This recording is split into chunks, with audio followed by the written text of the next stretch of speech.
नमस्कार, सुपरफास्ट छत्तीसगढ़ आप देख रहे हैं और आपके साथ मैं हूं पुनीत। रायपुर से बड़ी खबर की बात करते हैं। सीएम भूपेश बघेल भोपाल जाने वाले हैं क्योंकि भोपाल में कल मध्य क्षेत्रीय परिषद की बैठक रखी गई है और ये बैठक की अध्यक्षता अमित शाह केंद्रीय गृह मंत्री जो हैं वो करने वाले हैं। मध्य क्षेत्रीय परिषद की बैठक में मुख्यमंत्री शामिल होने के लिए कल भोपाल जाएंगे। इस मध्य क्षेत्रीय परिषद जो है इसमें कौन कौन से राज्य हैं आपको बता देते हैं। मध्य प्रदेश है, छत्तीसगढ़ है, उत्तर प्रदेश है और उत्तराखंड। ये 4 राज्य इस मध्य क्षेत्रीय परिषद में आते हैं और इसकी कल बैठक होने वाली भोपाल में, जिसके लिए गृह मंत्री अमित शाह भी आज रात को पहुंच जाएंगे। कल प्रदेश के मुखिया भूपेश बघेल भी वहां इस बैठक में शामिल होने के लिए जाने वाले हैं। कौन कौन से मुद्दे हैं, खासतौर पर छत्तीसगढ़ और मध्य प्रदेश के अगर दोनों के साझा अहम मुद्दों की अगर बात की जाए तो छत्तीसगढ़ में नक्सल समस्या जो है इसके साथ ही अन्य मुद्दों पर भी चर्चा होनी है। कानून व्यवस्था के का मुद्दा भी रहेगा, खासतौर पर साइबर अपराध जो इन दिनों में काफ़ी चर्चाओं में है और ये इसमें इजाफा देखने को मिल रहा है, इस पर भी चर्चा की जाएगी। नक्सलवाद और विकास के मुद्दे पर भी चर्चा होगी। इससे पहले जनवरी 2020 में क्षेत्रीय परिषद की बैठक हुई थी। छत्तीसगढ़ की राजधानी रायपुर में ही यह बैठक रखी गई।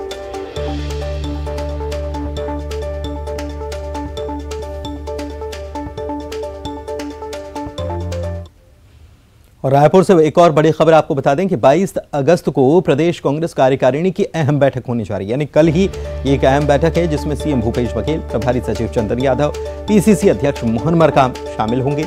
इस बैठक में महंगाई पर हल्ला बोला जाएगा। चलो दिल्ली रैली को लेकर चर्चा की जाएगी। प्रदेश कांग्रेस मुख्यालय राजीव भवन में यह बैठक रखी गई है। प्रदेश पदाधिकारियों और जिला कांग्रेस की यह विस्तारित बैठक होने वाली है। दिल्ली में एक बड़ा महंगाई के खिलाफ आंदोलन कांग्रेस करने वाली है। सितंबर के महीने में यह आंदोलन होगा। पहले अगस्त में ही होना था, लेकिन अब सितंबर में इसे बढ़ा दिया गया है, तारीख को बढ़ा दिया गया है। तो ऐसे में पूरी तैयारी की जा रही है। पार्टी अपने प्रदेश स्तर पर पूरी तैयारी कर रही है कि महंगाई के खिलाफ एक बड़ी रैली का आयोजन और दिल्ली जाना है। दिल्ली जाकर कार्यकर्ता ये रैली में हिस्सा लेने वाले हैं। उसके पहले क्या तैयारियां होंगी, कैसे जाना है, क्या तैयारियों से जाना है, इस सब को लेकर कल एक बैठक रखी गई।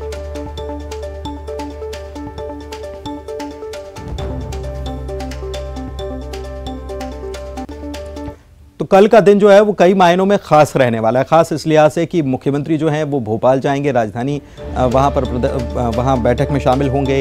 इधर बैठक रखी गई, लेकिन इसके साथ ही एक बात और कि कल से हड़ताल भी है। जी हाँ, प्रदेश के सरकारी कर्मचारियों का हल्ला बोल है। अनिश्चितकालीन हड़ताल पर जा रहे हैं। प्रदेश के सभी सरकारी कर्मचारियों की ये अनिश्चितकालीन हड़ताल है। कितने दिन तक चलेगी नहीं पता।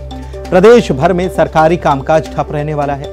इनकी मांग क्या है? इनकी मांग है 34% इनको महंगाई भत्ता दिया जाए और साथ ही 7वां वेतनमान लागू किया जाए। 7वें वेतनमान के आधार पर गृह भाड़ा कर देने की भी ये मांग कर रहे हैं।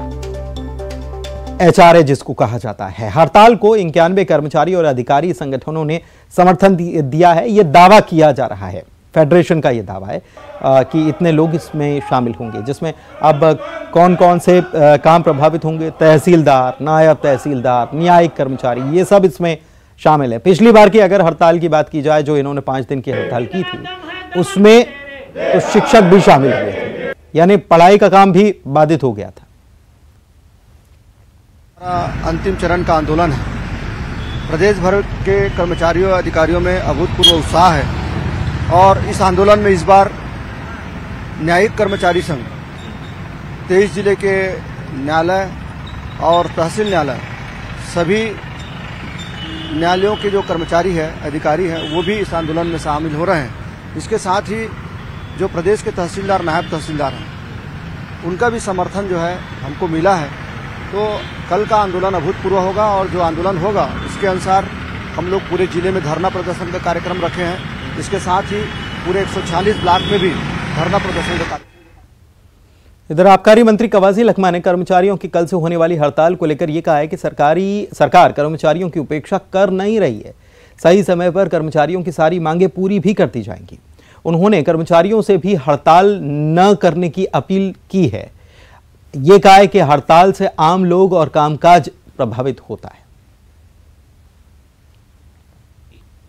हमारे गांव के बच्चे हैं, कोई बड़ा अधिकारी होगा, कोई छोटा अधिकारी होगा, छत्तीसगढ़ के लोग हैं, लेकिन कहीं ना कहीं इस प्रकार जो हड़ताल में जाने से आम आदमी को नुकसान होगा। छोटे मोटे काम करने वालों को, व्यापारी को और किसान को, मजदूर को नुकसान होगा। हम यही अपील करते हैं, हिंदुस्तान का पहला सरकार है भूपेश बघेल। जब अटल बिहारी वाजपेयी प्रधानमंत्री थे, 2005 में पेंशन बंद किया था। पेंशन लागू करने वाला हिंदुस्तान का पहला मुख्यमंत्री है। उसके साथ साथ 6% हम डीए बढ़ाए, लेकिन हमारा अधिकारी को भी हमको देखना है, हमारा किसान को भी देखना है, आज बाढ़ के समय है, बाढ़ को भी देखना है, हमारा कोरोना को भी देखना है। इसलिए ये अधिकारी लोग इस टाइप का जो हरकत करने, ये ठीक नहीं है। हमारा भाई है। महंगाई के खिलाफ कांग्रेस ने कोंडागांव में हल्ला बोल किया। बाजार पारा में पीसीसी अध्यक्ष मोहन मरकाम की अगुवाई में कांग्रेस के कार्यकर्ता महंगाई के खिलाफ नुक्कड़ सभा करते नजर आए। नुक्कड़ सभा में बड़ी संख्या में कांग्रेसी मौजूद थे। महंगाई को लेकर केंद्र सरकार को कांग्रेसी जिम्मेदार बताते नजर आए।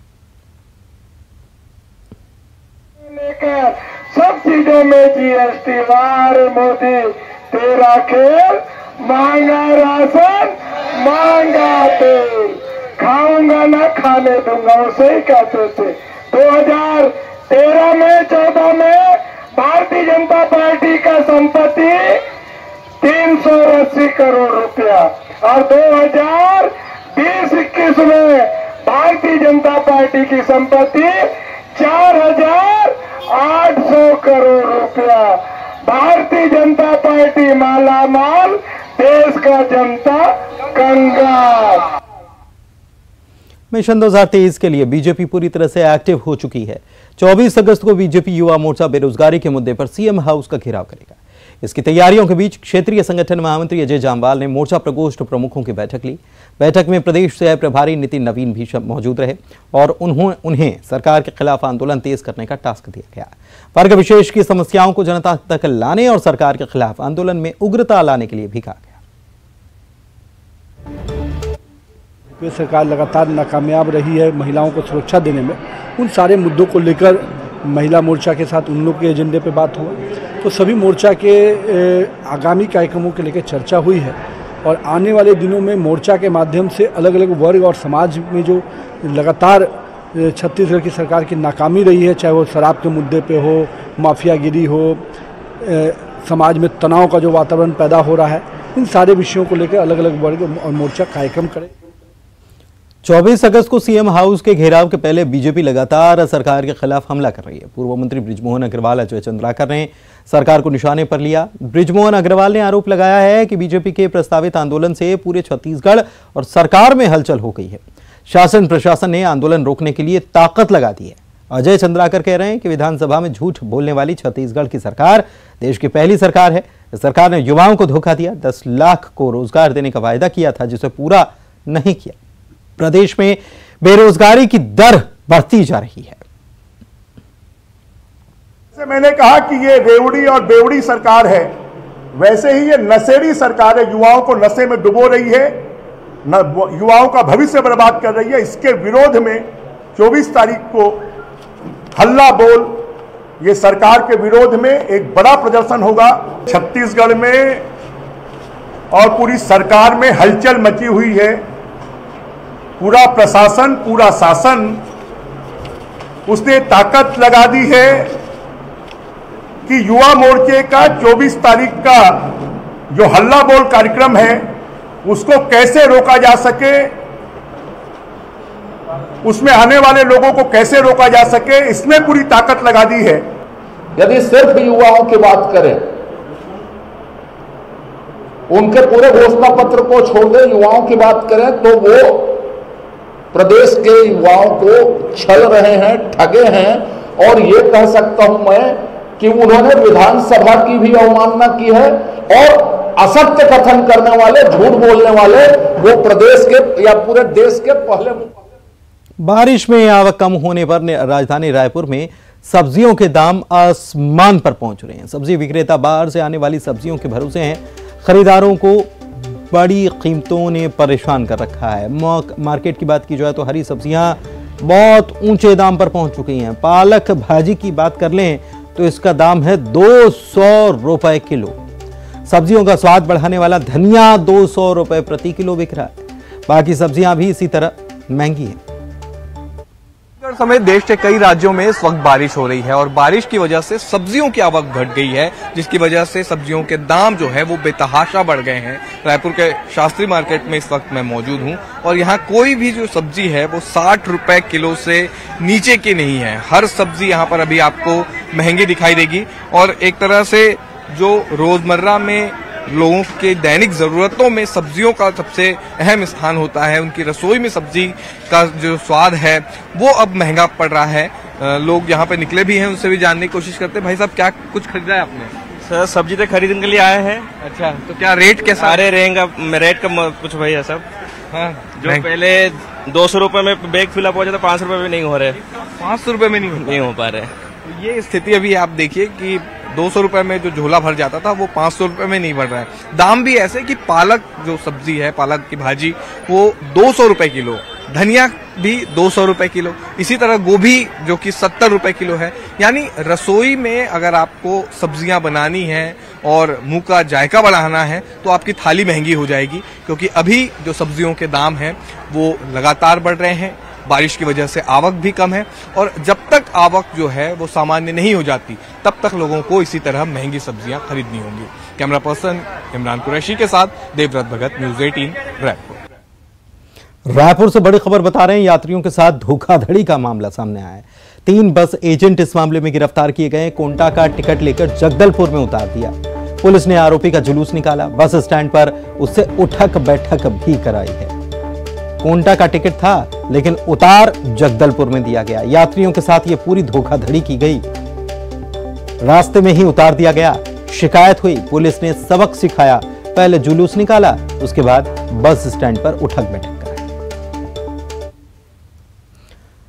रायपुर से एक और बड़ी खबर, चाकू के साथ 2 लोग गिरफ्तार किए गए हैं। चाकू दिखाकर लोगों को ये लोग डराने का काम कर रहे थे। आरोपी का नाम मोहनीश साहू और विनोद दास बताया जाता है। मोधापारा पुलिस ने इस कार्रवाई को अंजाम दिया है। चाकूबाजी की घटनाएं भी प्रदेश में और खास तौर पर राजधानी रायपुर में बहुत ज्यादा तेजी से बढ़ी हैं और इस मामले में 2 लोग गिरफ्तार हुए जो चाकू दिखाकर वसूली कर रहे थे। रायपुर समेत पूरे प्रदेश में साइबर ठगी के मामले बढ़ रहे हैं। बीते 7 महीने में 790 साइबर ठगी के मामले दर्ज किए गए हैं। ठगों से 20 लाख रुपए की राशि पुलिस ने बैंकों में सीज कराई। ओटीपी, बिजली बिल जमा करने, आधार लिंक कराने, वेरिफिकेशन करा लेने, सिम कार्ड बंद होने, टावर लगाने और तरह तरह के मामले ऑनलाइन ठगी के सामने आए हैं। पढ़े लिखे लोग भी इनके झांसे में आसानी से आ जाते हैं। ठगी की घटना को अंजाम देने के लिए पंजाब, यूपी और हरियाणा के साइबर ठग छत्तीसगढ़ के लोगों को निशाना बना रहे हैं। अब पुलिस साइबर ठगी की घटना को रोकने के लिए अभियान चलाने में जुटी है। वो लोग भी आ गए तो ऑनलाइन एक्टिविटीज़ काफ़ी बढ़ी हैं और उसके साथ साथ जो ऑनलाइन फ्रॉड के अवसर हैं वो भी बढ़ने लगे, ठगी के शिकार होने लगे। तो उसको लेकर के रायपुर पुलिस ने एक कैंपेन प्रारंभ किया है और थोड़ी सी सावधानी, थोड़ी सी जागरूकता अगर लोग बरतेंगे तो इस तरीके के ठगी का शिकार होने से बेहद आसानी से बच भी सकते हैं।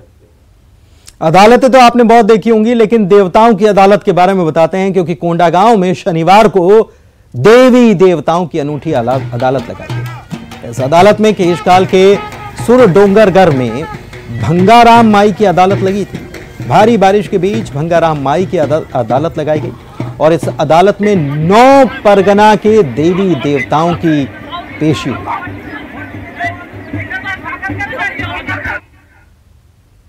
वहीं मलेशिया में आयोजित world youth Muay Thai championship में भारत को ब्रॉन्ज मेडल हासिल हुआ है और यह कमाल किया बस्तर के Yuvraj Singh. World youth Muay Thai championship में उन्होंने भारत को मेडल दिलाया, ब्रॉन्ज मेडल मिला। 71 किलोग्राम कैटेगरी में युवराज सिंह ने पदक जीता है और भारत के साथ साथ छत्तीसगढ़ का भी मान गौरव बढ़ाया है। ब्रॉन्ज मेडल जीतने के बाद युवराज ने कहा है कि वर्ल्ड म्यू थाई चैंपियनशिप में भारत का प्रतिनिधित्व करना गौरव की बात है। अगली बार और कड़ी मेहनत करेंगे, देश को सोना दिलाएंगे। जशपुर जिला मुख्यालय में स्थित एस्ट्रो टर्फ हॉकी मैदान में राज्य स्तरीय शालेय हॉकी प्रतियोगिता का शुभारंभ किया गया। इसमें प्रदेश के सभी 5 संभागों से खिलाड़ी शामिल होने के लिए जशपुर पहुंचे। 4 दिनों तक ये प्रतियोगिता चलेगी। स्कूल शिक्षा विभाग इसका आयोजन कर रहा है।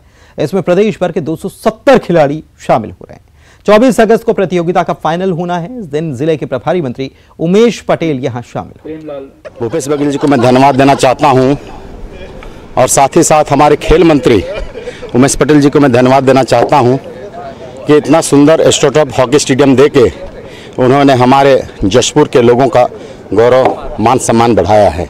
हाँ, ये 22वीं राज्य स्तरीय हॉकी टूर्नामेंट है और इसमें हमारे जितने भी 5 संभाग हैं सभी 5 संभाग के खिलाड़ी भाग ले रहे हैं।